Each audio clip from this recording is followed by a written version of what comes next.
السلام علیکم رحمۃ اللہ وبرکاتہ۔ پیاری بہنوں، امید کرتی ہوں کہ آپ سب خیریت سے ہوں گے۔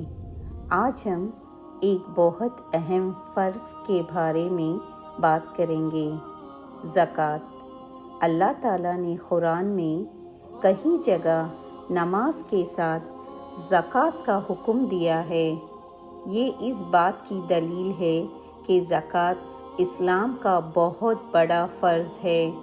سورہ البقرہ آیت نمبر 43 میں اللہ تعالیٰ فرماتے ہیں، نماز قائم کرو اور زکوٰۃ ادا کرو، یعنی جس طرح نماز ضروری ہے اس طرح زکوٰۃ بھی ضروری ہے۔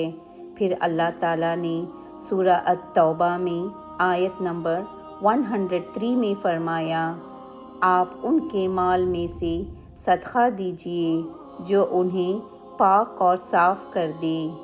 بہنوں، اس کا مطلب یہ ہے کہ زکوٰۃ صرف غریب کی مدد نہیں بلکہ ہمارے مال اور دل کی پاکی کا ذریعہ بھی ہے۔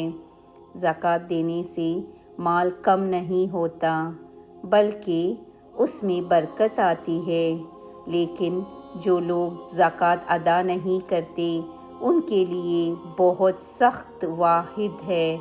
رسول صلی اللہ علیہ وسلم نے فرمایا، جس شخص کو اللہ نے مال دیا اور وہ اس کی زکوٰۃ ادا نہیں کرتا، قیامت کے دن اس کا مال ایک زہریلے گنجے سانپ کی شکل میں آئے گا۔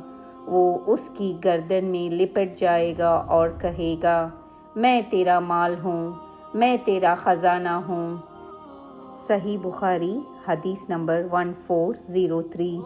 سوچئے، جس مال کو انسان پوری زندگی سنبھال کر رکھتا ہے، وہی مال اگر عذاب بن جائے تو کتنی بڑی حسرت ہوگی۔ اور اسی بات کو اللہ تعالیٰ نے سورہ التوبہ آیت نمبر 34-35 میں بھی بیان فرمایا کہ جو لوگ سونا چاندی جمع کرتے ہیں اور اللہ کی راہ میں خرچ نہیں کرتے، انہیں دردناک عذاب کی خبر دے دیجیے۔ آج ہمیں اپنے دل سے یہ سوال کرنا ہے، کیا ہم اپنی زکوٰۃ صحیح طریقے سے ادا کرتے ہیں؟ کیا ہم سونا، کیش اور سیونگ کا حساب کرتے ہیں؟ یاد رکھیں، زکوٰۃ غریب کا حق ہے جو اللہ نے ہمارے مال میں رکھا ہے۔ اللہ تعالیٰ ہمیں نماز اور زکوٰۃ دونوں کی پابندی کرنے کی توفیق عطا فرمائے اور ہمارے مال میں برکت عطا فرمائے۔ آمین آمین ثم آمین یا رب العالمین۔